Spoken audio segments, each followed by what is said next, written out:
It's my great pleasure to welcome you to this HLPF 2026 side event entitled From Global Goals to Local Action, Transformative SDG Localization, Financing and Economic Planning for Local Action. My name is Nicole Codd, and I am the Policy Development and Coordination Expert at the United Nations Office for Sustainable Development, or UNOSD, and I am very pleased to moderate today's discussion. This event is organized by UNOSD in cooperation with the Global Covenant of Mayors for Climate and Energy and the City Climate Finance Gap Fund Partnership. It's aligned with the 2026 HLPF theme, Transformative, Equitable, Innovative, and Coordinated Actions for the 2030 Agenda for Sustainable Development and its SDGs for a Sustainable Future for All. Today's discussion focuses on a question that is central to accelerating progress on the 2030 Agenda. How can we better connect national commitments, economic planning, and financing frameworks with the realities of local implementation? We know that local and regional governments are essential to SDG delivery, and a significant share of SDG targets are directly linked to local mandates and responsibilities. This is particularly in areas such as infrastructure, climate action, housing, basic services, mobility, yet many local governments continue to face major constraints, including in areas such as limited financing, limited technical capacity, fragmented institutional coordination, and general difficulties turning local priorities into investment-ready projects. So this side event therefore aims to explore how national governments, cities, development partners, and international networks can work together to strengthen SDG localization, not only as a planning exercise, but as a practical pathway for transformative, equitable, and financed local action. Before we begin, brief note on the format. We're going to start with welcome remarks, and then this will be followed by a keynote address on national economic governance as an enabler of SDG localization. And then we're going to move into a panel discussion with our 4 distinguished speakers, and then that will be followed by a short synthesis of key messages and closing thanks. So to formally open today's event, it is my pleasure to invite Mr. Chung-Kyu Park, Head of Office for UNOSD, to deliver the welcome remarks. Mr. Park has long championed the role of local governments in sustainable development through UNOSD's work on SDG localization, including the annual International Mayors Forum, which has served as an important platform for connecting local experience with global SDG review processes. So, Mr. Park, you have the floor. Okay, thank you, Moderator Nicole. Distinguished representatives of member states, United Nations entities, local and regional governments, international organizations, city networks, and civil society, academia, development partners, and ladies and gentlemen, good afternoon, good morning, good evening there, especially to our colleagues in the Habitat and other place. Welcome to this HLPF side event on From Global Goals to Local Action, Transformative SDG Localization, Financial and Economic Planning for Local Action. It's my pleasure to welcome you all on behalf of the United Nations Office for Sustainable Development. I sincerely thank the government of Ecuador who will join us this afternoon. But anyway, the Global Covenant of Mayors for Climate and Energy, the City Climate Finance Gap Fund Partnership, UN Habitat, and also all partners and participants for joining us today. This is a high-level political for HLPF for transformative, calls for transformative, equitable, innovative, and coordinated action to accelerate the 2030 agenda. These words are especially relevant to the theme before today, SDG localization. The Sustainable Development Goals are global in ambition, but they are achieved in people's daily lives in cities, towns, villages, and communities. They are achieved when people can access clean water, reliable transport, affordable energy, decent housing, resilient infrastructure, quality service, and economic opportunities close to the where they live. This is why SDG localization is not only a method of implementation, it is a condition to success. As we approach 2030, the need for local action has never been clearer. The global picture remains deeply concerning. Only a limited share of SDG targets are on track or making moderate progress, while many are moving too slowly or have regressed. Extreme poverty, unequal access to basic service, climate impacts, and conflict-driven displacement continue to affect the communities around the world. At the same time, the opportunity at the local level is immense. Local and regional governments are directly linked to a large share of SDG targets. Cities are engines of economic growth, innovation, service delivery, and climate action. Urban infrastructure and service have multiplier impacts across the goals from SDG 9 on industry, innovation, and infrastructure to SDG 11 on sustainable cities and communities and SDG 17 on partnerships. Nevertheless, across many countries, cities and local authorities face constraints in finance, technical capacity, institutional coordination, and access to investment-ready project preparedness. The need for climate resilient urban infrastructure is measured in trillions of dollars annually, while available finance remain far below what is required. At the same time, many subnational governments have limited control over public expenditure, even though they are responsible for much of the service delivery that directly affects SDG outcome. If we want local government to be engines of sustainable development, then national economic planning, public finance, and investment systems must be better aligned with local SDG priorities. Cities need enabling fiscal environment. They need a stronger technical capacity. They need support to turn strategies, climate plans as a roadmap and balance local levies in bankable, investment-ready projects. Financing local action is therefore not only about raising more resources, it is also about improving the systems that connect national ambition with local implementation.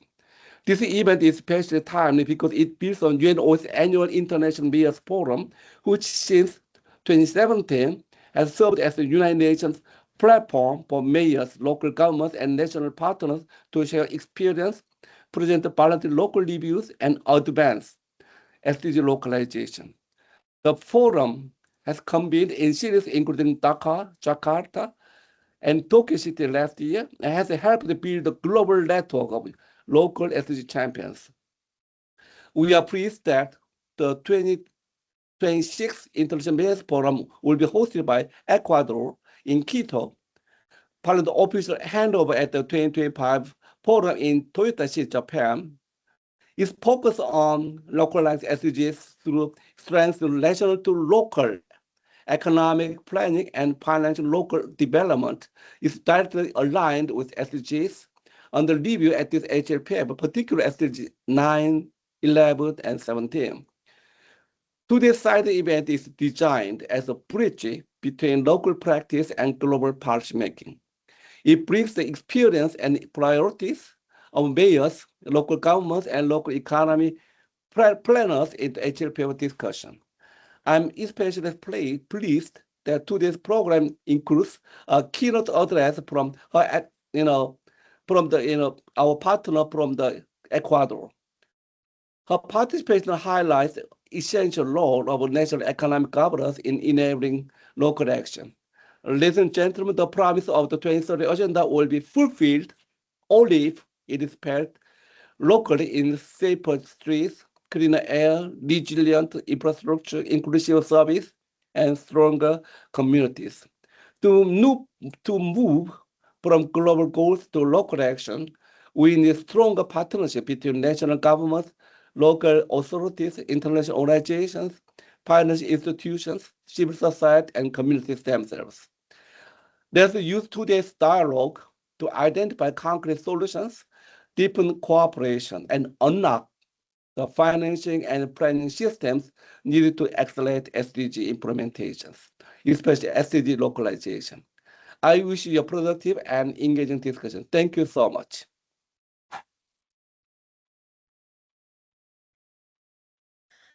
Thank you very much, Mr. Park, for your welcome remarks and for framing the importance of this discussion within the broader work of UNOSD and the International Mayors Forum. You've reminded us that localization is not peripheral to SDG implementation. It's central to achieving the 2030 agenda. And you've also highlighted the importance of connecting local realities with national planning and global policy processes, which is exactly the bridge that we hope to strengthen through today's discussion. So we're now going to move to our keynote address. It is my honor to introduce Ms. Daniela Contento, Undersecretary for Fiscal Relations at the Ministry of Economy and Finance of Ecuador, who will deliver a keynote address on national economic governance as an enabler of SDG localization. Ecuador has a very important role in this discussion. At the conclusion of the 2025 International Mayors Forum in Toyota City, Japan, the hosting of the 2026 International Mayors Forum was officially handed over to Ecuador. And the 2026 forum is going to focus on localizing the SDGs through strengthened national to local economic planning and financing local development, which is directly aligned with today's discussion. So this keynote will help us reflect on how national fiscal systems, economic planning, and intergovernmental coordination can help create the conditions for local governments to deliver sustainable development outcomes. Ms. Contento, we are delighted to have you with us. You have the floor. Oh, thank you very much. Can you hear my computer audio clearly? I just want to prove. Yes. Okay, thank you. Yes, we Thank can. you. Thank you very much.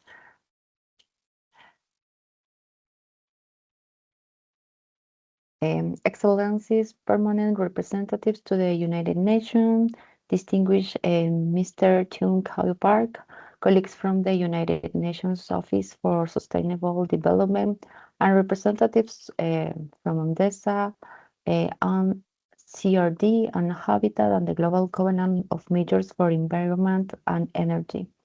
It's a great honor for Ecuador as co-organizer and host of the upcoming 2026 International Mayors Forum to open this important space for macroeconomic deliberation. We meet today at the high-level political forum not only to exchange ideas. We are here to assume a fiscal and historical responsibility. Localizing the sustainable development goals is no longer optional. It's essential if we want to achieve the 2030 agenda. Back in 2015, when the United Nations adopted the 2030 agenda, the world seeing a pact of global co-responsibility. The international community committed to a shared vision to eradicate poverty, reduce inequality, protect our planet, and ensure prosperity for all.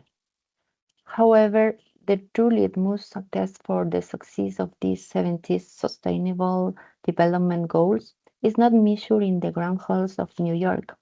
It will be measured in the quality of water reaching a rural community, in the access to clean water in a small municipality, and quality healthcare. To speak about effective localization, we must recognize a simple truth. Local governments are at the front line of development. They understand community needs better than anyone, yet they often face the greatest limitation, especially in financing and technical capacity. As part of the Ministry of Economy and Finance, the landscape we face is deeply concerning. Recent assessments indicate that only 35% of SDG priorities are currently on track or making moderate progress. Almost half are moving forward too slowly, and 80% have actively regressed. At the same time, global challenges are increasing. Millions of people still live in extreme poverty, environmental change is accelerating, conflicts are continuing to displace populations worldwide. This leads us to a key paradox. Cities are economic powerhouses of the planet. They generate up to 18% of global GDP and directly influence 92% of individual SDG priorities. Yet they often lack the financial resources needed to act. From the perspective of economic policy and fiscal relations, our vision must be strategic and deeply equitable. This is not only about transferring resources from one level of government to another. This is about building a multi-level governance where public finance can help accelerate sustainable development. The great methodological and political challenge of our era is now determining what we can to achieve. We already know that the real challenge lies in designing a coordinated system where national and local policies work together and where public finance supports sustainable local budgets. In this context, the question is how to connect national planning with local action through economic mechanisms. In Ecuador, we are working so hard to address this challenge with three main actions. First, we are aligning national and local planning. Local development plans and budgets are being connected directly to national SDG priorities. This ensures consistency and shared direction. Second, we are promoting innovative financing. Traditional public funding is not sufficient. We know that. We are supporting new financing tools linked to the SDG and new partnerships that help cities access additional investment, including private funding. Third, we promote transparency, that is important, and accountability. By using tools such as voluntary local reviews, we aim to ensure that public spending at the local level can be measured and linked to real development outcomes. Our goal is to help cities transform their plans into viable, invest-ready projects that can attract financing and deliver results. At the same time, we must ensure that local voices are heard. Mayors, governors, and local planners must play a central role in shaping development strategies. Local finance cannot remain invisible in global discussions. For these reasons, on behalf of the government of Ecuador, I'm grateful to invite all member states, local authorities, and partners to participate in 2026 International Majors Forum on localizing the sustainable development goals in Ecuador. We want this forum to be more than a space for dialogue. We aim to build partnerships, present real projects, and connect local needs with global investment opportunities. We are also approaching an important global milestone, the fourth International Conference on Financing for Development. The message is clear. It's essential to attract financing and close the gap, especially at the local level. This is not the time for further diagnosis. We are in a decisive decade. Resources are limited, and expectations are high. Efficiency, transparency, and innovation are no longer optional. They are necessary. We must move from local commitments to local impact. The future of 2030 agenda will be decided not only in the international forums, but in local budgets and, most important, in local implementation. I would like to thank the organizers, speakers, and all participants of your commitment to this shared effort. I'm confident that our discussions today will contribute to a stronger governance and more effective economic planning at all levels. Thank you very much. Thank you very much, Undersecretary Contento, for those insightful keynote remarks. Your intervention has set the stage very clearly. SDG localization is not only about translating global goals into local plans. It also depends on national economic governance, fiscal frameworks, institutional coordination, and the ability to connect local priorities with real financing opportunities. This provides an excellent foundation for our panel discussion, and we're going to explore how to move from commitments and strategies to implementation, investment, and inclusive local outcomes. So it is now my pleasure to welcome our distinguished panelists. We are joined by Ms. Jaslyn Lee, who is the Regional Engagement Lead for Southeast Asia and South Asia at the Global Covenant of Mayors for Climate and Energy, the City Climate Gap Fund. Ms. Olga Shepelinskaya, founder and principal consultant at UNICITI. Ms. Rainey Ferretti-Moraes, who is the head of office at UN Habitat Brazil. And Dr. Vanessa Timmer, who is the executive director at One Earth Living. Together, they bring expertise across city climate finance, local governance, urban sustainability, project preparation, inclusive development, and systems transformation.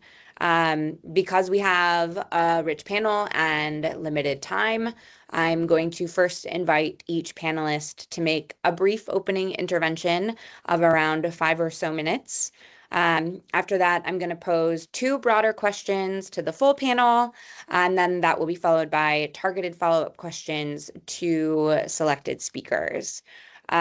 So to begin, I'm going to invite each panelist to share brief reflection from their own professional and institutional perspective.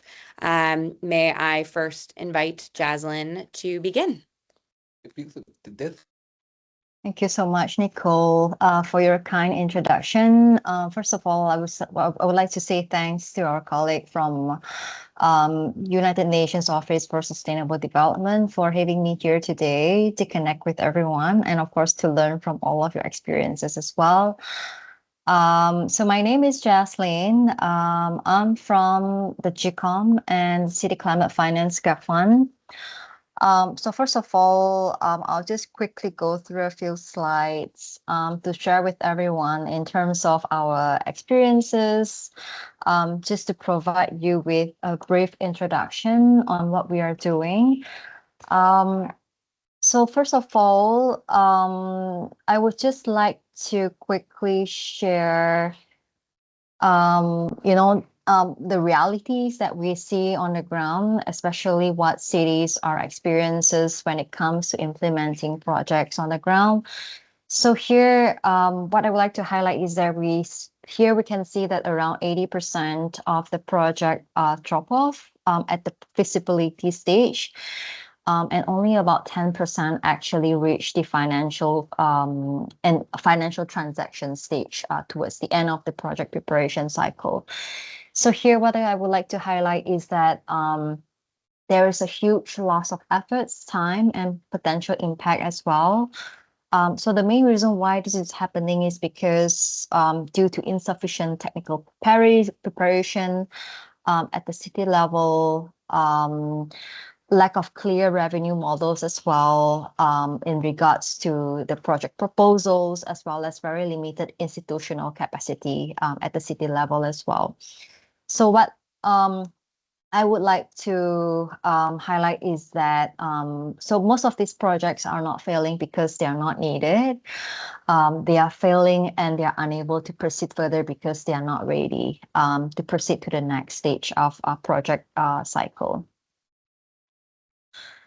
So, so a project is considered bankable. I think this is we are all aware of this as well, how to define a bankable project. So a project is considered bankable when its risk-return profile meets the requirements of financiers and investors, meaning that the investors or financiers are able to understand whether this project will be implemented successfully eventually, whether the project will be able to generate sufficient returns and revenues to sustain the project implementation, and whether or not risks are actually understood and being managed or mitigated as well. So a project preparation process is the process, you know, that actually bring all this together. So it transform an ambition from the city into something that investors and financial will be able to evaluate and fund eventually. So this is where the City Climate Finance Gap Fund comes in. In short, we call it the Gap Fund. It is jointly implemented between the World Bank together with the European Investment Bank, together with GIZ as well. So it is actually a project preparation facility that provide technical assistance to the cities, especially during the early project preparation stage. So looking into supporting cities in terms of developing climate action plan, flood mitigation strategies, defining project concept up until the stage of conducting pre-feasibility studies and assessment for cities to prepare strong project proposals before city actually proceed to the project financing stage. So I would just like to quickly share one case study from a city in Southeast Asia, where the GAP Fund has provided technical assistance to Quezon City in the Philippines. So Quezon City actually requested a GAP Fund for technical assistance to help them to identify as well as assess their climate change mitigation investment opportunities that has been identified in the local climate change action plan already. Particularly in 4 key areas, including the built environment and energy, transportation, solid waste management, and water and waste management factor. So some of the key outcomes from this technical assistance is that the GAP Fund able to support cities in terms of evaluating their investment opportunities based on the costs involved, expected payback, and potential impact on greenhouse gas emissions reductions as well. So one of the main result of this technical assistance is that the city is able to identify investment in the 4 key areas, sectoral areas, valued at 1.4 billion US dollar, and financing strategies has been prepared as well as part of the technical assistance. Yeah, I'll just like to end here for this quick introduction from my end. I'll hand it back to Nicole.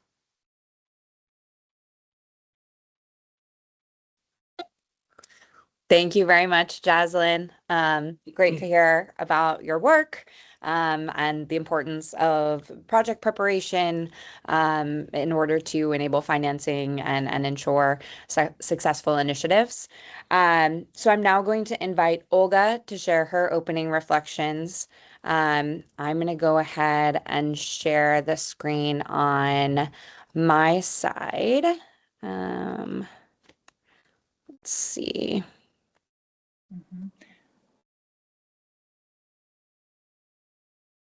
Thank you very much, Nicole. Thank you very much to your colleagues, to your organization for having me here today for this really important topic. And the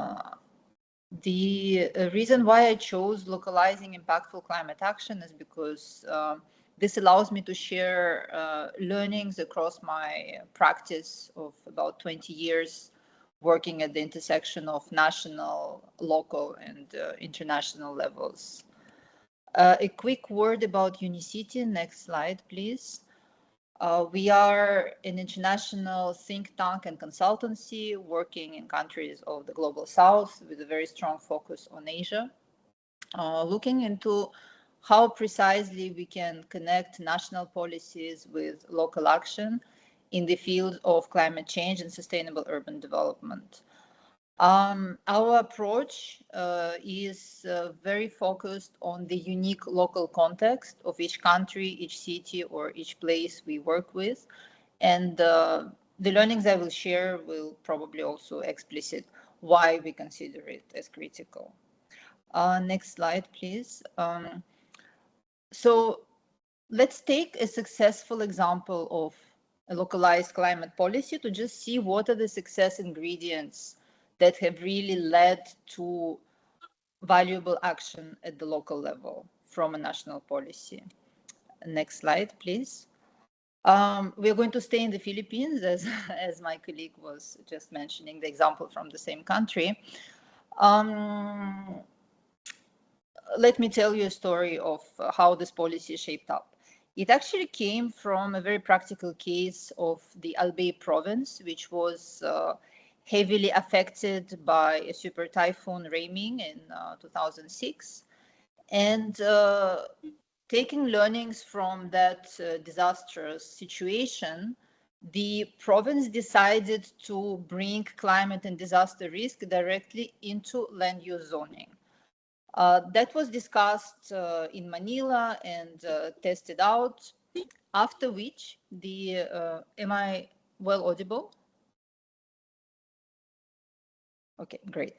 After which the national government decided to adopt certain laws, Climate Change Act, to be specific, Disaster Risk Reduction and Management Act, and People's Survival Fund Act, which is a fund dedicated to preventing and adapting to climate-related and natural disasters.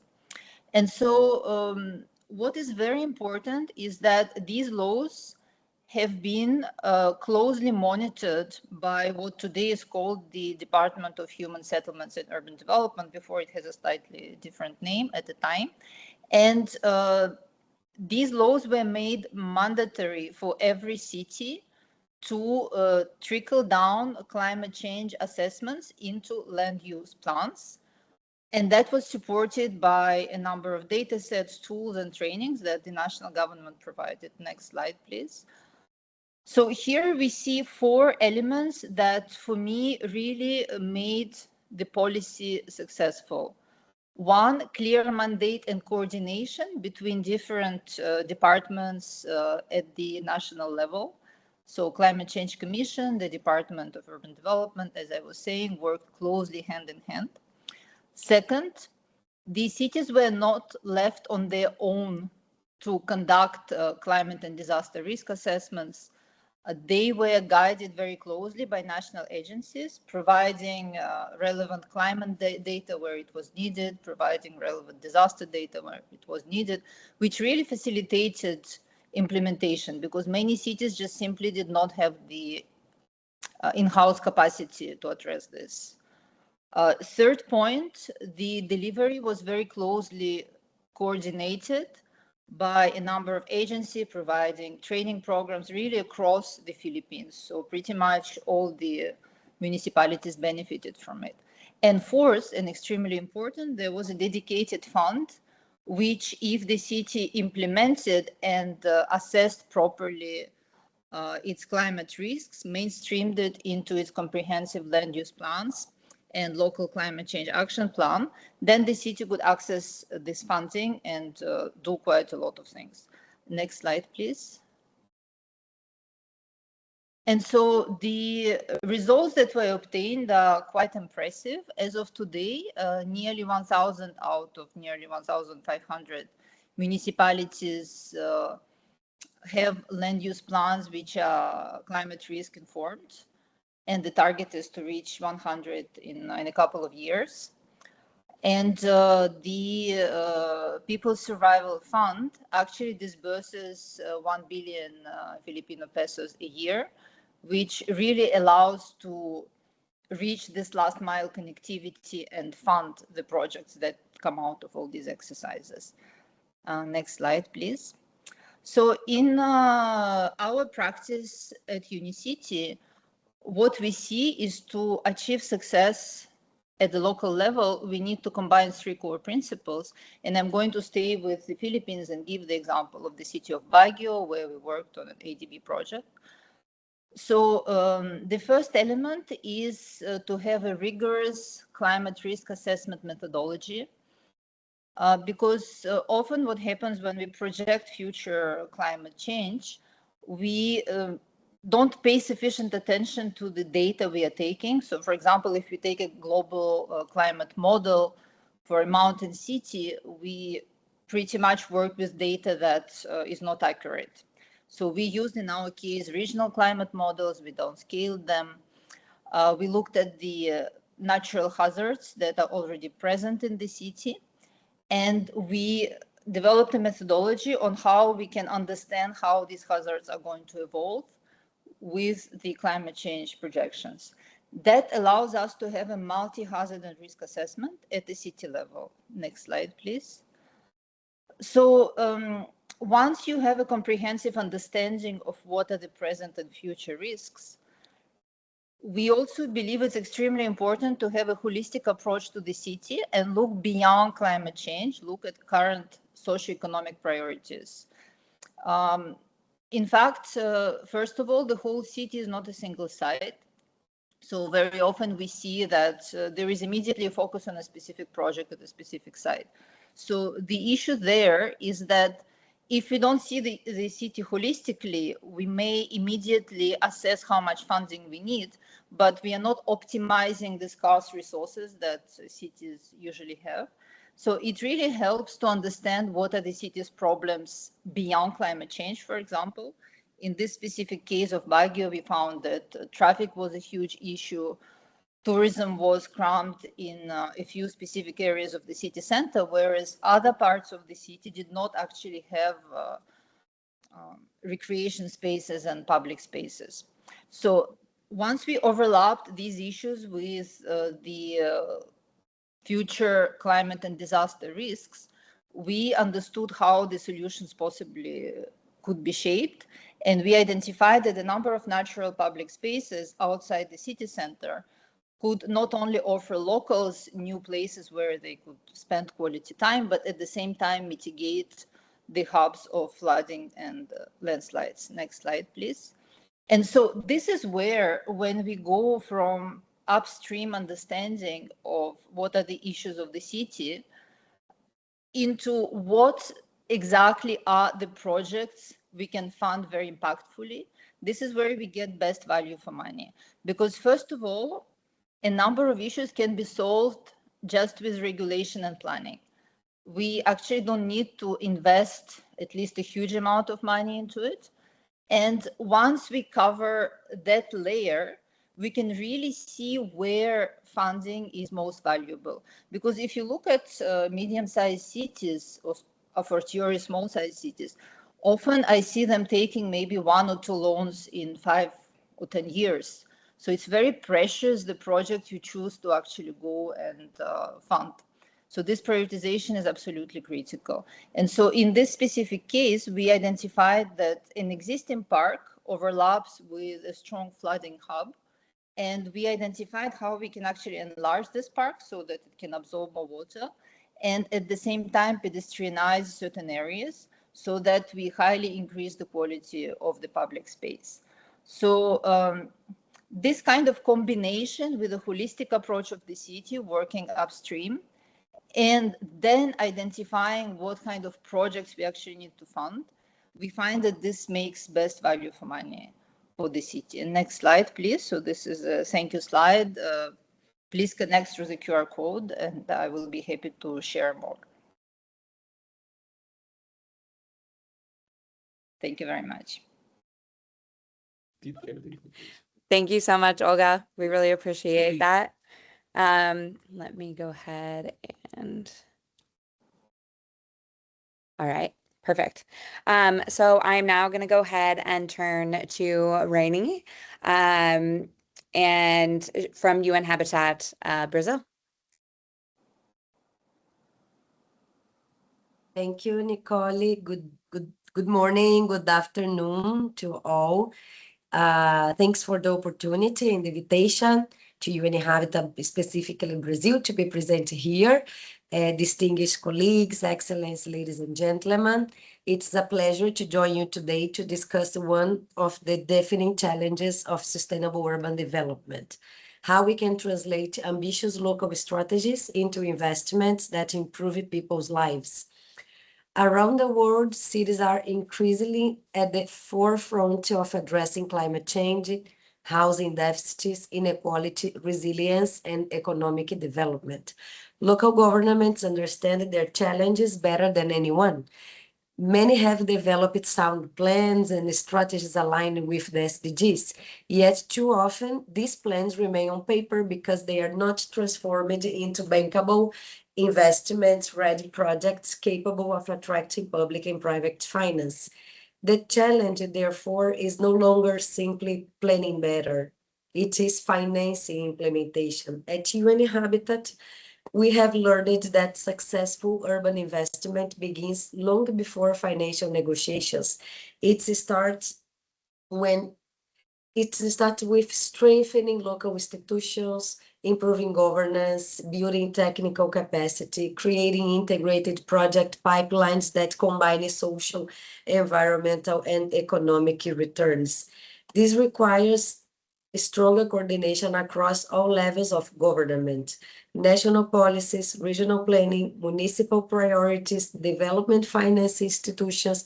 Private sector must work together with a coherent framework.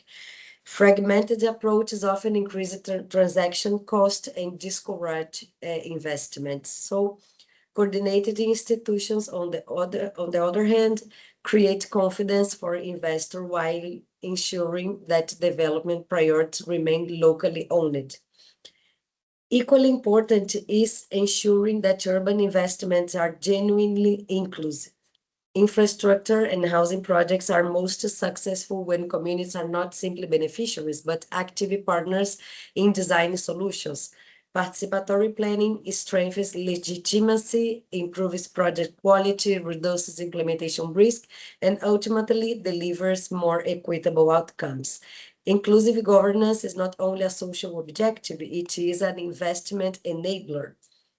Of course, one of the greatest barriers remains the financing gap faced by local governments. Many municipalities have limited fiscal space, restricted borrowing capacity, regulatory frameworks that make it difficult to access long-term capital. Addressing these constraints requires reforms that strengthen municipal finance, improve public financial management, and create regulatory environments that facilitate responsible investments while maintaining accountability and transparency. And about the importance of regulatory environment, Brazil offers an important example of how regulatory frameworks can enable investments in informal settlements through what we call here in Brazil the special zones of social interest, ZEIS, the acronym.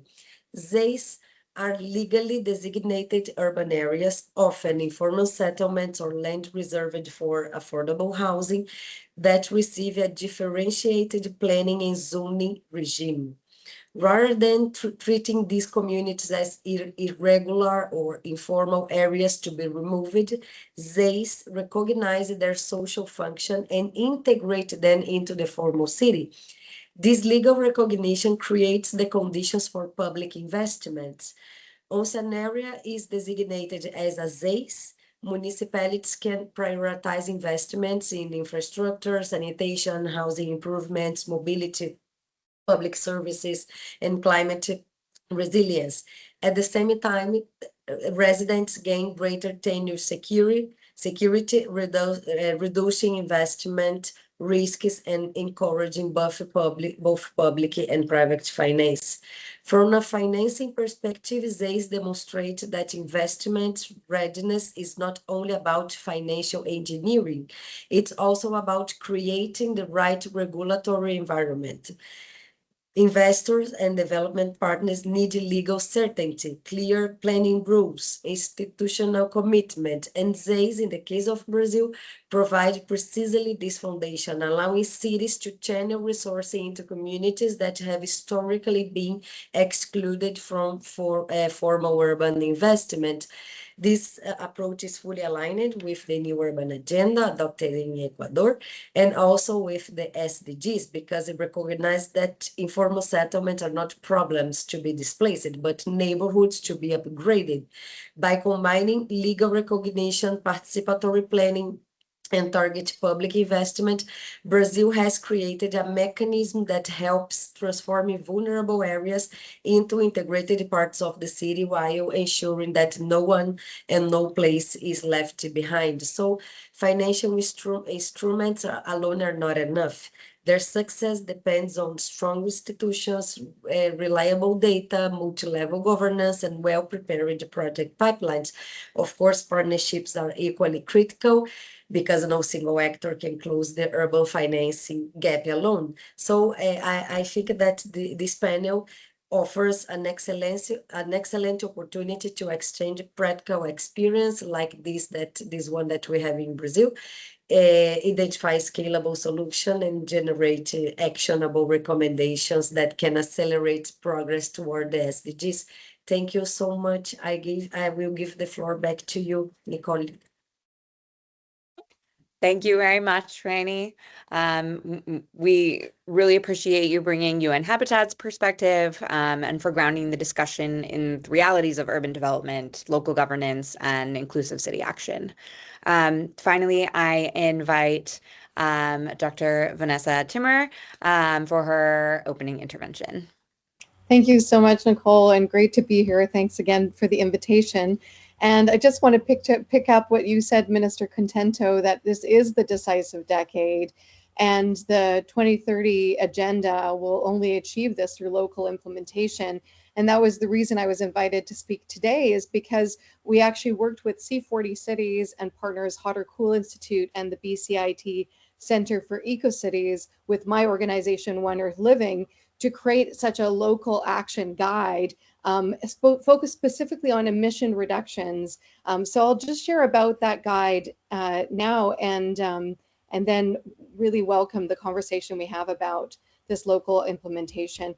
Are you able to see the slides when I present them here? Yes? Yes, yes. Okay, Thank great, you. wonderful. So I just want to start with this idea of, it's local action and it's really systemic. So it's about better urban systems. Just a little comment about my organization, One Earth Living. We've been focused on mainstreaming sustainable living for the past 20 years, including helping to set up and shape Sustainable Development Goal 12. But and working with partners all around the world in the private sector and the public sector and communities. And we are part of the One Planet Network that's implementing Sustainable Development Goal 12, particularly on lifestyles and education. You'll hear in a minute that the work that we're doing is really across multiple different SDGs, including ones on cities, innovation and infrastructure, partnerships, etc.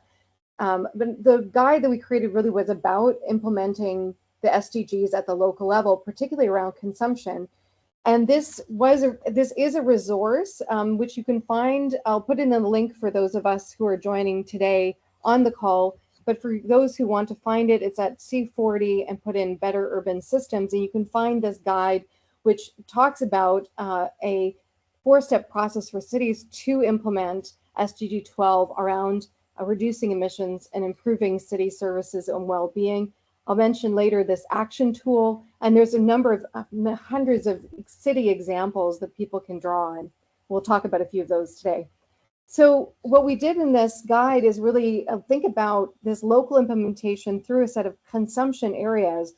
You've heard some of them already around mobility, energy, built environment and shelter, food, goods, and also recreation and culture, and some cross-cutting areas around circularity and urban form and how those can actually shape the kinds of consumption people have within the city.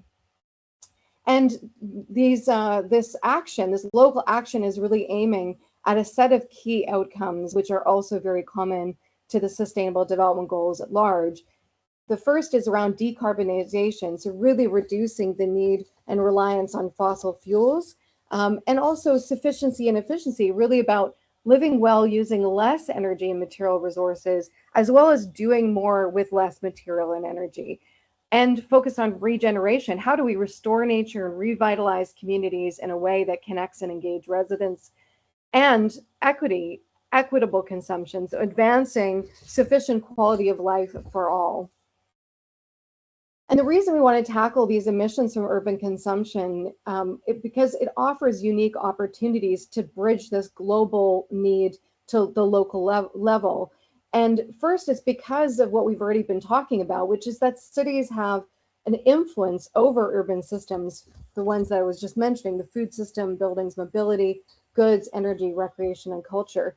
And because we need a rapid and steep decline in emissions, we can really move it further along when we think not just about the direct emissions of the city, but the indirect emissions that come from purchasing and bringing in goods and services from around the world. So by approaching both of them, we can, each local city can advance the global goal of these emission reductions.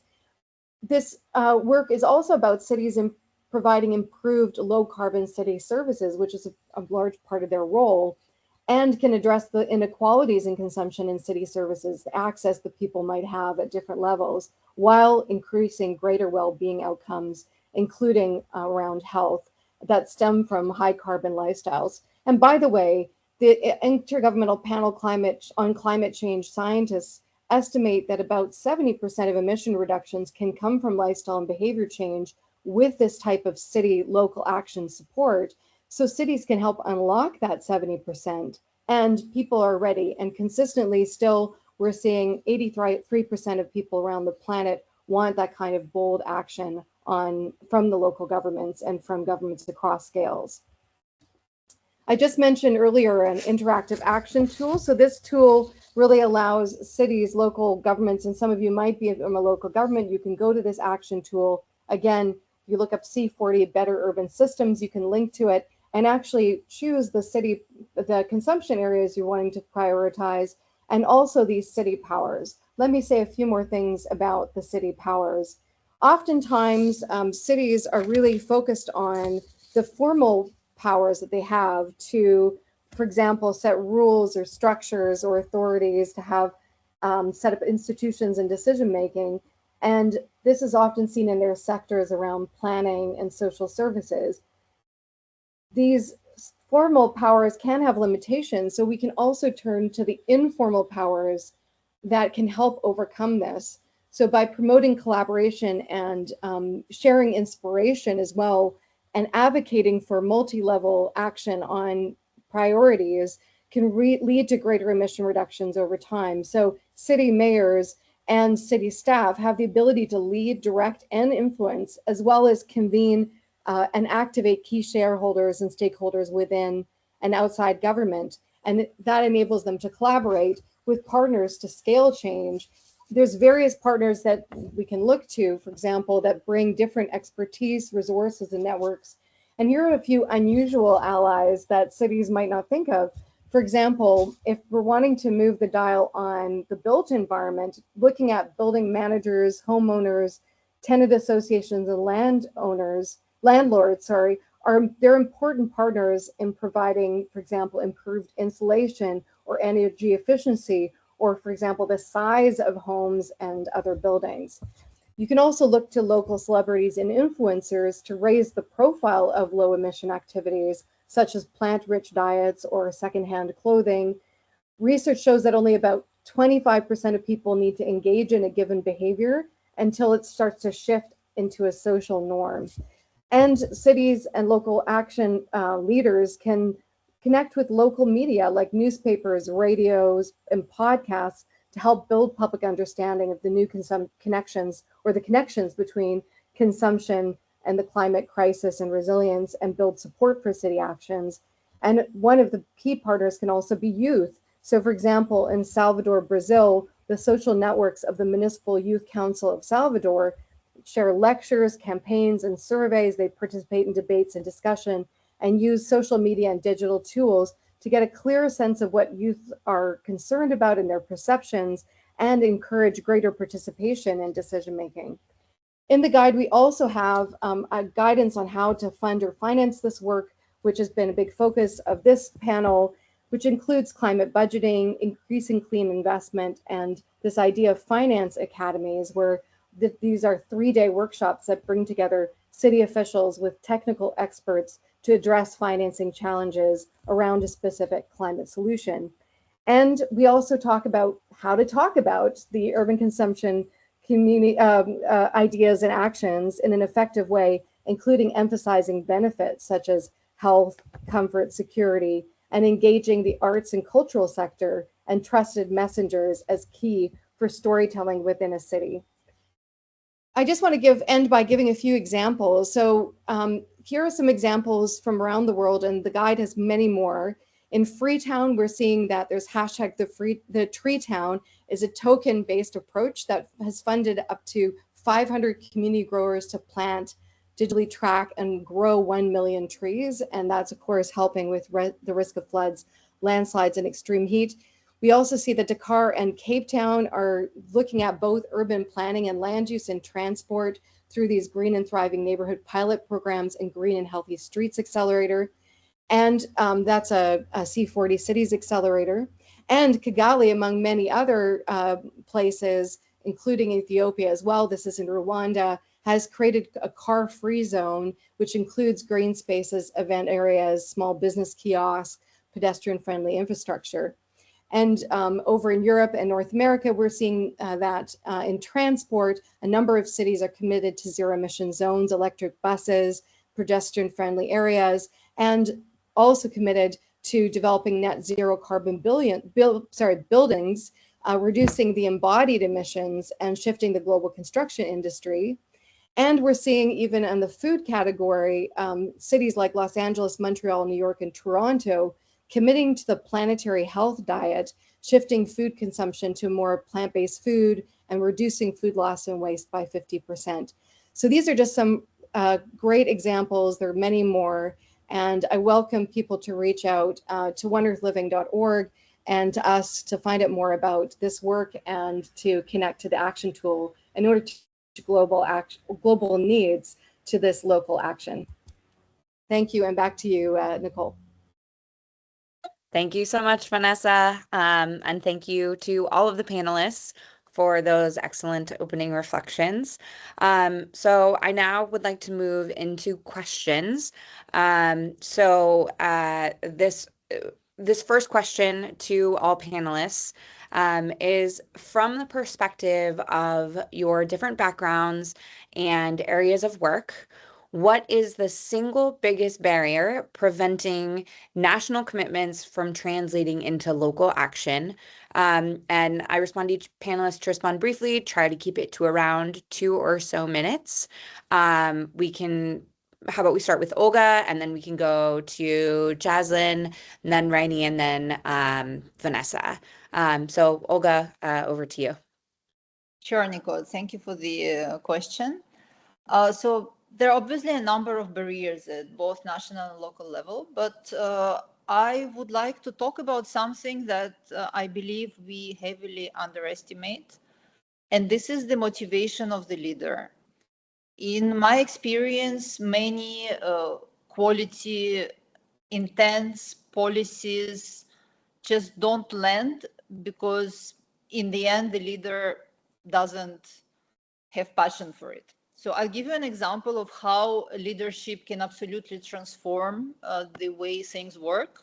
I'll take the city of Indore in India, which used to be like any other city. I spent 10 years in India, so you frequently see garbage on the streets. It's a normal landscape. So when Commissioner Manish Sinha took office in Indore in 2015, he committed to make it a clean city. And honestly, that kind of a commitment to me looked impossible, just by being used to how things work in India and what mentalities are. And guess what? In 3 years, he really achieved it. And now for 8 consecutive years, Indore is the cleanest city of India. And this case is being talked about all over the world. So how exactly did he achieve that? He clearly analyzed what are the bottlenecks. He imposed segregation at source, which was not the case before. He imposed strict fines for those who would litter on the streets. And what he was doing himself, around 6 a.m., you would frequently find him walking in the streets, seeing what cleaners are doing, what people are doing. He requested daily reports from his staff. And so he also clearly understood that the issue often is less technical than a mentality, a set of mind issue. So he worked closely with local population, and around 400,000 people from memory took an oath to keep the city clean. So it's just to show you that when the leader wants things to happen, things just happen. So for us, in order to move from policy on paper to actual implementation, I think at both national level and international level, we need to think of how we create and encourage more such leaders, which I believe is something that is not happening, but we need this shift so that transformational change takes place. Thank you. Thank you, Olga. Go ahead, Jaslyn. Thank you, Nicole. Yeah, I'll just quickly share my experiences in the region across Southeast Asia as well as South Asia. But of course, I think some of these challenges may be relevant to other regions as well. So we see cities with increasing commitments to implement climate actions, and but of course, I think many of the cities are still pretty much constrained by very limited technical capacity, even during the early project preparation stage. I think some of the speakers also mentioned about fragmentation of governance as well. Insufficient project preparation resources, as well as very limited access to early stage financing. And of course, I think we also realize that the project preparation cycle are usually very resource intensive, which involves multiple assessment and complex project structuring of work as well. So I think for me, this is one of the biggest challenges that most cities are experiencing on the ground. So yeah, if we are unable to bridge this preparation gap, then many impactful projects will be unable to reach to the investment stage. Yep, I will hand it to other speaker for their extra responses. Thank you. Rainy, over to you. Thank you, Nicole and colleagues. From UN Habitat Brazil perspective, the biggest barrier is not the lack of commitments. It is the gap between policies, being national or regional or local policy, and local implementation capacity. National governments increasingly adopt ambitious commitments on the SDGs, climate action, urban development. However, these commitments often do not reach the municipal level with the finance, technical capacity, governance mechanism, and data needed to translate them into concrete action. This is particularly important because SDGs implementation is essentially local. Cities are where people access housing, transportation, public spaces, basic services, and economic opportunities. So local governments are therefore at the front line of delivering the SDGs, yet many lack the resources and institutional capacity to implement these agendas. In Brazil, we have seen some progress happening when national priorities are combined with strong local partnership. Through our work with municipalities, states, and with the federal government, we at UN Habitat have learned that success depends on 3 elements: empowering local government with technical assistance, ensuring sustainable finance, and creating governance mechanisms that bring together different levels of government, communities, and other stakeholders. The challenge is not designing better commitments, it's creating stronger implementations implementation ecosystem with cities with capacity, resources, and partnerships to act and translating commitments into improvements in people's daily lives, accelerating the progress toward the SDGs. Of course, the SDGs will not be achieved through stronger commitments alone. They will be achieved through stronger local institutions, stronger partnerships, and stronger implementation ecosystems. Thank you, Nicole. Thank you so much, Vanessa. Yeah, I agree with what people have said. I really think that this point that people are at the heart. So I know, Mr. Park, you said, you know, we need to get to where people are, close to where they live, and we need that local action. And I think the key is that often cities think of themselves as kind of economic hubs, as opposed to starting from the perception of cities for people. And my sense is that when we start from the perspective of cities for people, we end up bridging a lot of these barriers. And one of the things we can do to bring that national and global goals to the local level is to think about the when of change. So when should change happen? And so, for example, when people are going through big life changes, having a child, retiring, when they're starting school, when they're changing jobs, these are really interesting moments for local action to piggyback on change that's already happening.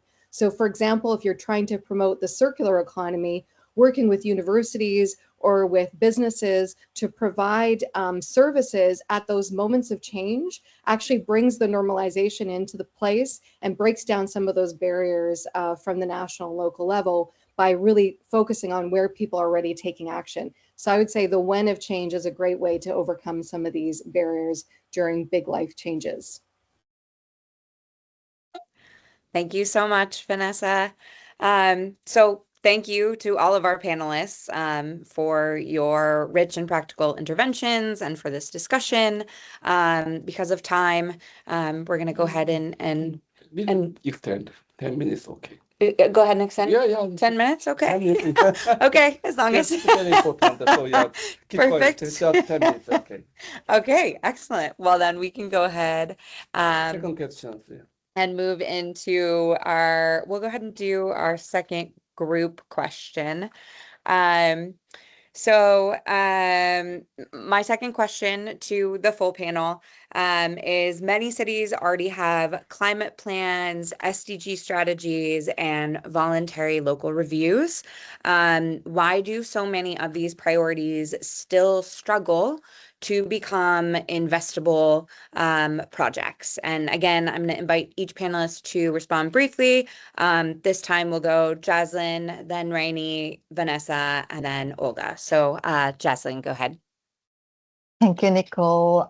So I think there are so in responding to your question, why many cities are unable to transform their climate ambitions into investable projects, I think I would just like to quickly highlight three key points. I think the first one that has been mentioned by some of the speakers already.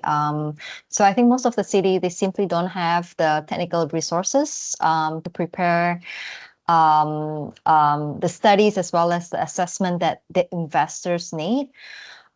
So they have very limited project preparation capacity. I think the second one is the institutional and governance readiness. So most of the time, investors and financiers, they are not only investing in infrastructure, they are also investing in cities' ability to deliver and to implement the project eventually. And many of the project proposals are still lack of very clear project ownership. And last but not least is the financing discussions, which usually happen at the very too late during the project preparation cycle. Even during the early project preparation stage, there should be already discussion on potential revenue models, blended finance, and innovative financing as well. So yeah, this has to be discussed during at the very beginning, not after the project has already been designed. Back to you, Nicole. Thank you, Jaslyn. Rainey? Thank you, colleagues. Again, the challenge is not a lack of plans in the case of Brazil and many countries, cities in Latin America and the Caribbean specifically. In fact, many cities already have high quality climate strategies, SDGs, action plans, voluntary local reviews, but the real challenge is moving from planning to implementation. And an investment-ready project requires much more than identifying a priority. It needs technical feasibility, financial structuring, risk assessment, governance arrangements, measurable outcomes, and institutional capacity to manage implementation. And many municipalities, particularly small and medium-sized ones, simply do not have these capabilities in-house. From our experience in Brazil, we have learned that there is often a missing middle between strategy and investment. Cities know what they want to achieve, but they need support in translating those ambitions into bankable projects that governments, development banks, IFCs, and private investors are prepared to finance. This means strengthening project preparation.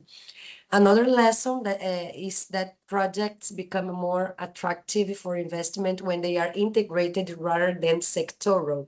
For example, upgrading an informal settlement should not only improve housing, it also addresses mobility, sanitation, public space, economic opportunities, social inclusion, climate resilience. So integrated projects generate broader impacts and stronger investment cases because they contribute simultaneously to multiple SDGs.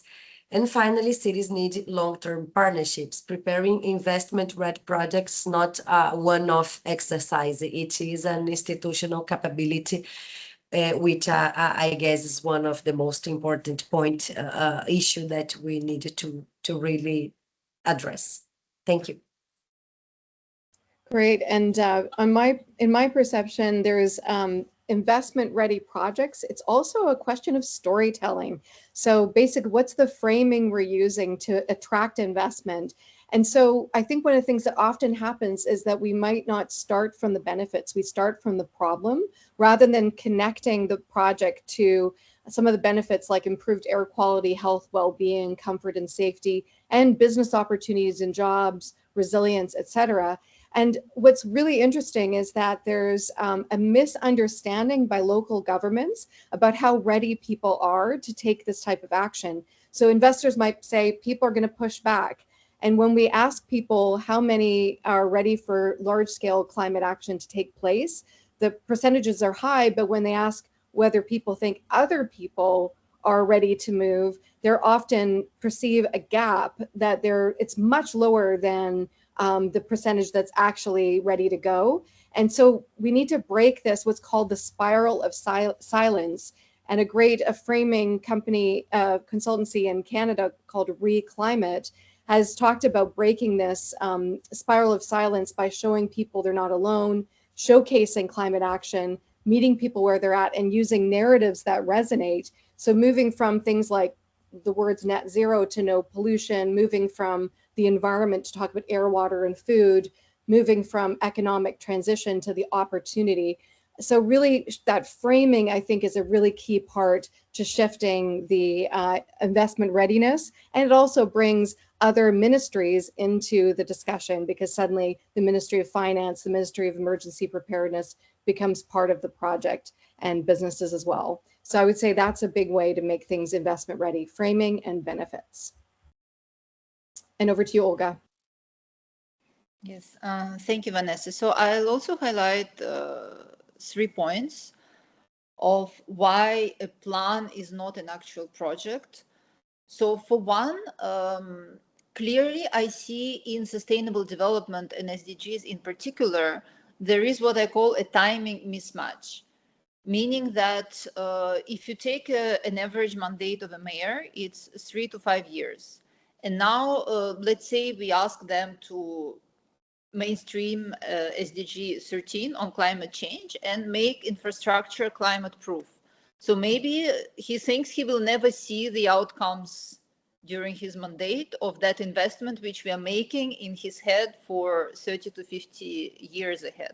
So we really need to have in parallel long-term benefits together with short-term tangible benefits that a city leader can show his population, that the public can feel.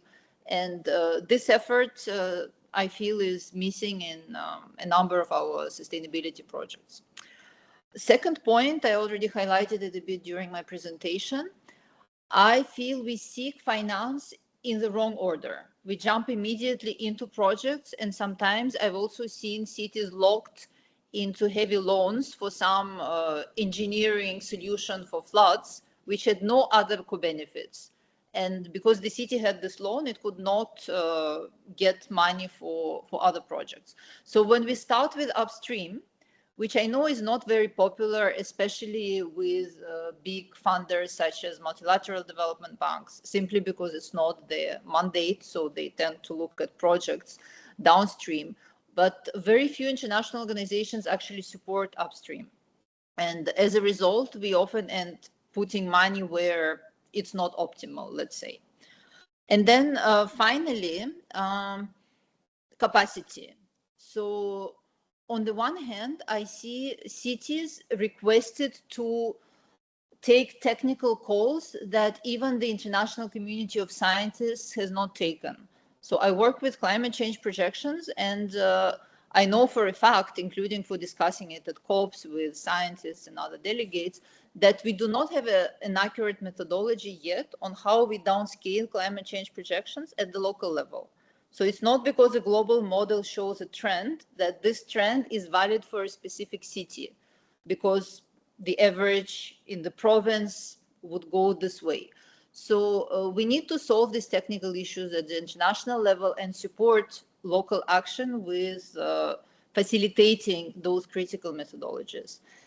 And finally, another matter, I think, for us, for people working with international organizations, I'm very often seeing us working with the same cities, which is quite surprising. Sometimes I'm sent to work with a city which actually has assistance from 5 different international agencies on pretty much the same topic, whereas there are thousands of cities no one wants to touch because they've never worked with an international organization and no one is sure it's going to be a successful story. So I think we need to be more audacious and multiply our support where actually it would be valued and where there is potential, maybe with more effort, but potential to actually make real unique impact. Over to you, Nicole. Thank you. Thank you so much. I wish we could do one more question. We are actually having to leave our conference room in a couple of minutes, so we have to wrap up, unfortunately.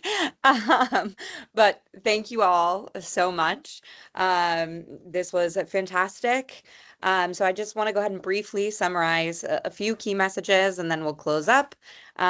First, SDG localization requires stronger national to local coordination.